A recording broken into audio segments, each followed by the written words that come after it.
আসসালামু আলাইকুম। আশা করি সবাই ভালো আছেন। আলহামদুলিল্লাহ আমিও ভালো আছি। তো আজকে ১৯তম রোজা ছিল।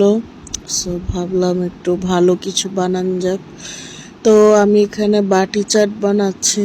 সো বাটি চাটের মেন কাহিনী হচ্ছে এই বাটিটা, যেটা স্টিলের, মানে বাটির ভিতরে উপর দিয়ে আটাটাকে সুন্দর করে লাগিয়ে তারপর ওটাকে ফ্রাই করা হয়। এই যে বাটিটার ভিতরে যে চাটটা প্রেজেন্ট করা হবে সেটাকেই বাটি চাট বলে। সো আমি ফার্স্ট টাইম বানাইছি, কিন্তু অনেক মজা হয়েছে। আমার বাসায় যে এত মজা করে সবাই খাবে এটা আমি এক্সপেক্ট করি নাই। তো এখানে আমি যে চটপটির ডাল আর আলু সেদ্ধ করছিলাম ওটাকে কিছু দিইনি, জাস্ট লবণ দিয়ে সেদ্ধ করছি ওইটা।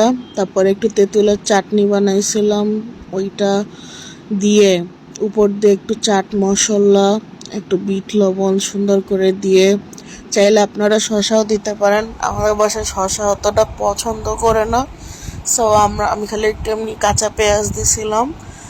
দিয়ে সুন্দর করে হচ্ছে তারপরে যে টক দই হচ্ছে চিনি দিয়ে ফেটে, মানে ওই যে দই ফুচকার জন্য যে দইটা ফেটে ওই দইটা বানাইছিলাম, তা ওটার উপর দিয়ে এত সুন্দর করে, মানে এত ভাল লাগছে জিনিসটা, মানে ইত্যাদিতে যখন খাইছি অনেক মজা লাগছে খেয়ে। আপনারাও ট্রাই করবেন।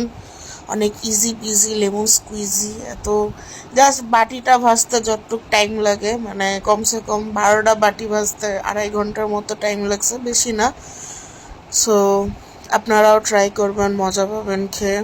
আর এরকম মজার মজার ইফতারির নিউ আইডিয়া দেখার জন্য অবশ্যই আমার পেজটাকে লাইক করবেন, কমেন্ট করবেন ভালো লাগছে কিনা, শেয়ারও করে দিবেন। আর thank you so much for everything.